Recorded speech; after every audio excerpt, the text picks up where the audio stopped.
For centuries, the whole idea of blood sacrifice was at the very center of how people related to God. But what if one single moment, one act, could change absolutely everything?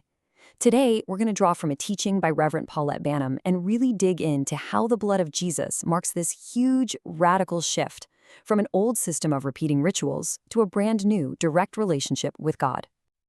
And this quote, this gets right to the heart of the matter. Before we get into all the details, just hold on to this one core idea. The cross wasn't about some ritual to calm down an angry God. It was about restoration. It was about fixing a connection that had been broken. Keep that thought front and center, because literally everything else we're going to talk about builds on that foundation. So, how did this massive change actually happen? Well, we're going to break it down into 4 parts. First, we'll look at the old way of doing things, the Old Covenant. Then we'll hit the turning point, a sacrifice so perfect it changed the entire game. After that, we'll see how the focus shifted from an external act to an internal change. And finally, we'll explore what this incredible new access means for you and me today. All right, so to really get why the new covenant is such a big deal, we have to go back and understand the system it replaced. The Old Testament set up this whole framework of animal sacrifice, a covenant that was sealed with blood. But as we're about to see, this system, as important as it was, had some serious limitations. Check this out. Notice where the blood was always put in the old system. During the Passover in Exodus, it was painted on the outside of the door. It was like a shield, protecting what was inside. Then later, at the tabernacle, the center of worship, the blood went on an altar in an outer courtyard, still totally separate from the most holy place where God's presence was. See the pattern? In both cases, the blood worked like a barrier, a form of protection, but it never actually got you inside. And that brings us to the real question, doesn't it? All these rituals, they could make a person clean on the outside, ceremonially speaking. But could they really get to the heart of the matter? Could they actually change a person's conscience, their inner self? That right there, that was the big limitation.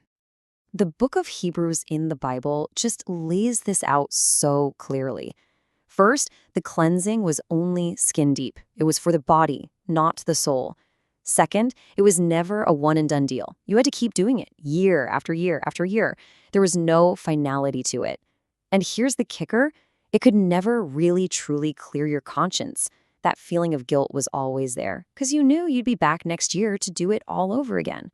The door to God's presence, it was still closed.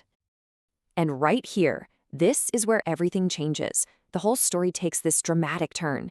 Jesus Christ comes on the scene not just to tweak the old system, but to completely replace it with something brand new, something infinitely better.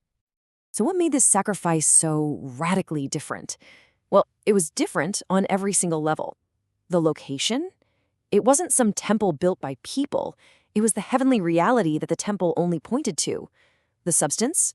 It wasn't the blood of goats or bulls. It was his own blood. And the frequency? Man, this is the real game changer. It wasn't temporary. It wasn't a yearly subscription. He did it once, for all time. And in doing so, he secured what the Bible calls eternal redemption.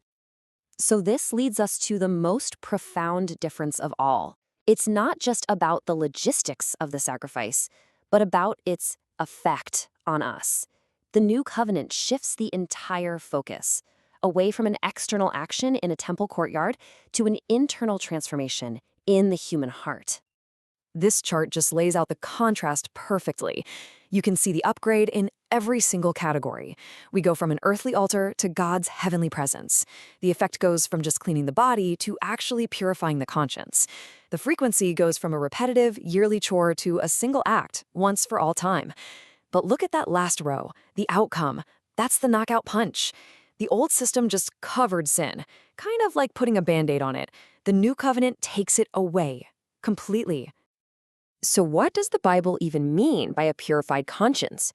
Think about that inner voice, that nagging feeling of guilt or shame that tells you you're not good enough, that you've messed up again. That's what this is about. It's freedom from that internal barrier that makes us want to hide from God.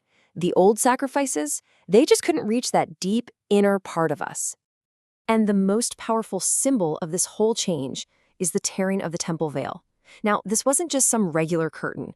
This was a massive, thick, heavy barrier that physically separated people from the very presence of God. The Gospels tell us that at the exact moment Jesus died, that veil was ripped in two from the top to the bottom. I mean, the message could not be any clearer. The way is now open. The barrier is gone. Okay, so that's all some pretty heavy theology and history, but what does it actually mean for us? Right here, right now. This is where it all becomes incredibly practical. This is about the real-world difference this new covenant makes in a person's life today. This new reality completely flips the script on how a believer stands before God. Where there used to be fear and distance, now there's boldness to come close. The old, blocked path is gone, replaced by what Hebrews calls a new and living way. And that exhausting, endless loop of guilt and trying to make things right, it's replaced by a heart that is finally, permanently cleansed from that guilty conscience. This quote from Reverend Banham just nails the finality of it all.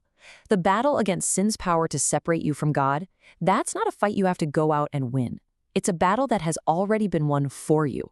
The war is over. It was finished on the cross. So when you boil it all down, what's the whole point? It's the restoration of true worship. It's about making it possible for ordinary people, for you, for me, to approach a holy God directly, with sincerity and confidence, completely free from that weight of guilt that used to keep us so far away. And that leaves us with one last really powerful question from this teaching. If the decisive battle against sin was finished at the cross, then what is the believer's battle now? The implication is that our whole focus shifts away from desperately trying to win a victory and towards learning how to live in the victory that's already been secured.